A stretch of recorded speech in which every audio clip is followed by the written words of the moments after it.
네, 이번에는 ICT 트렌드를 소개해드리는 ICT 월드 시간입니다. IT 칼럼니스트 이호은 씨와 함께합니다.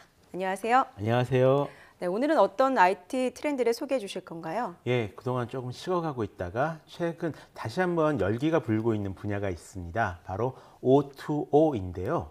최근 이 O2O 서비스와 플랫폼을 둘러싼 IT 기업들의 경쟁이 심상치 않은 상황입니다.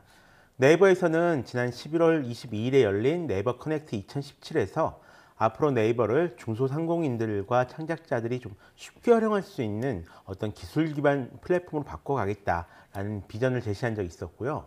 카카오에선 O2O 스타트업들을 대상으로 어떤 포럼을 열고서 생활용 O2O와 미디어, 콘텐츠 등 모든 영역을 아우르는 플랫폼으로 이제 진화하겠다라고 밝힌 적이 있었는데요.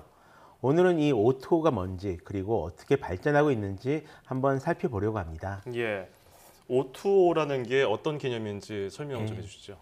사실 이 O2O라는 것이 예전에 유행했던 웹 2.0이라는 단어처럼 좀 마케팅용으로 만들어진 것이라서 어떤 고정된 의미를 이야기하기가 좀 어려운 부분이 있습니다.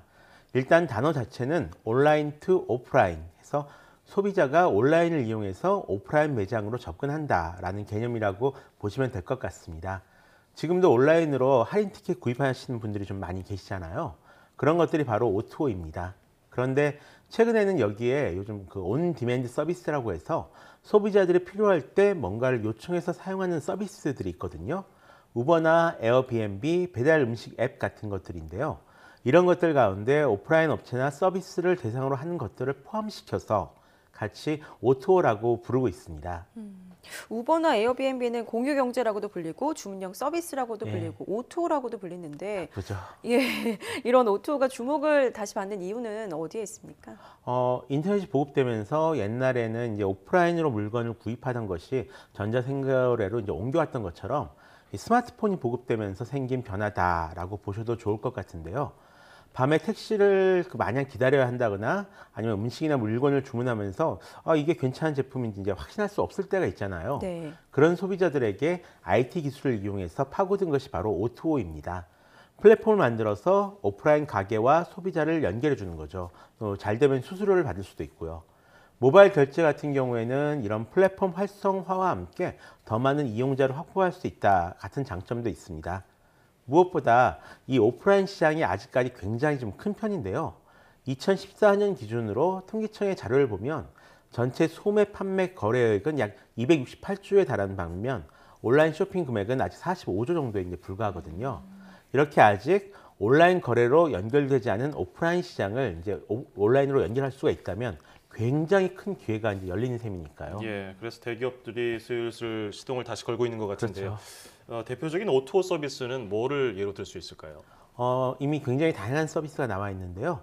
차량 공유 서비스인 우버나 아니면 집 공유 서비스 에어비앤비가 좀 대표적인 사례입니다. 예. 그 중에서도 재미있는 것을 꼽아보자면 먼저 닭을 빌려주는 서비스인 렌트 더 치킨이 있습니다. 1년에 350달러를 내면 암탉 2마리와 닭장, 7개월간의 모이 등 이 닭을 키울 수 있는 한 세트를 배달해주는 서비스인데요. 예. 이를 통해서 매일 아침 신선한 달걀을 먹을 수 있다라고 합니다. 그렇군요. 예, 원한다면 20달러에 닭을 살 수도 있고요. 다음으로 그 TLX라는 것이 있습니다. 원하는 운동을 원하는 장소에서 좀 자유롭게 이용할 수 있는 O2O 서비스인데요. 원하는 만큼 입장권을 구입한 다음에 전국 2,000여 개의 제휴 헬스장 찾아가서 이용하면 됩니다. 30여 종목의 좀 다양한 운동과 자기 관리 프로그램을 제공하는 것이 특징이고요. 그 밖에도 택시나 대리운전, 월세 방찾기, 중고차 거래, 요리 등 요즘에 원한다면 라이프스타일 전부를 O2O 서비스에 외주를 줄 수 있다라고 해도 과언이 아닙니다. 생활의 편리함이 조금 더 올 수 있는 가능성도 열리겠군요. 돈이 많으면요. 앞서 이제 네이버와 카카오도 O2O 플랫폼을 구축한다고 얘기하셨는데 이 둘의 뭐 차이가 어떤 차이가 있나요? 일단 간단히 얘기하자면 네이버는 쇼핑 플랫폼 그리고 카카오는 생활 O2O 플랫폼이 되겠다라고 선언을 했습니다. 네이버 쪽에서 말하는 건 이제 사람들이 검색을 하면 그 검색된 내용을 바탕으로 이 중상공인들을 위한 무료 상품 판매 플랫폼이 있습니다. 스토어팜이나 아니면 이 오프라인 상점이 입점할 수 있는 쇼핑 윈도 등이 있는데요. 이쪽으로 좀 자연스럽게 연결되도록 하겠다라는 얘기입니다. 거기에 네이버가 이 소비자가 보다 편리하게 쇼핑할 수 있도록 채팅이나 결제, 예약 등의 좀 다양한 기능을 지원할 예정이고요. 카카오는 예전부터 카카오 택시 등 O2O 산업에 좀 많은 노력을 기울였었는데요. 예. 이제 본격적으로 모바일 중심의 O2O 플랫폼, 그러니까 스마트 모바일 라이프 플랫폼이 되겠다라고 선언을 했습니다. 카카오가 직접 사업을 하는 것이 아니라 개별 O2O 서비스들이 카카오 안에서 구현될 수 있도록 개방형 플랫폼으로 자리 잡겠다라는 건데요. 기존의 O2O 스타트업들이 좀 어려움을 호소하는 부분이 여럿 있었던 만큼 이런 문제를 잘 해결해 주면서 사람들에게 환영받는 플랫폼이 될 수 있을지 좀 기대가 됩니다. 예. 온라인 투 오프라인, O2O 서비스의 문제점은 없을까요? 많죠. 아직 이 수익 구조가 명확하지 않아서 예. 이상하게 좀 야심차게 시작했다가 망해버린 그런 기업들도 상당히 많은 편이고요. 사실 O2O 서비스 중에서 이 온 디맨드 서비스에 해당하는 영역은 사회 양극화라는 것을 이제 기반으로 하고 있거든요. 어떤 이들이 비판하는 것처럼 이제 일용직 용역 업체와 크게 다르지 않은 건데요.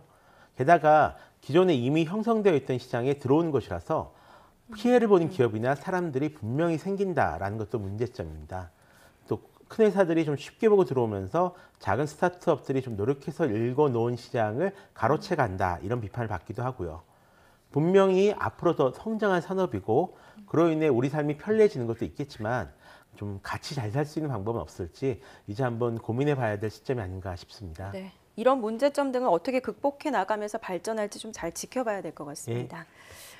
네, 지금까지 IT 칼럼니스트 이온 씨와 함께 O2O에 대해서 자세히 살펴봤습니다. 오늘 감사합니다. 고맙습니다.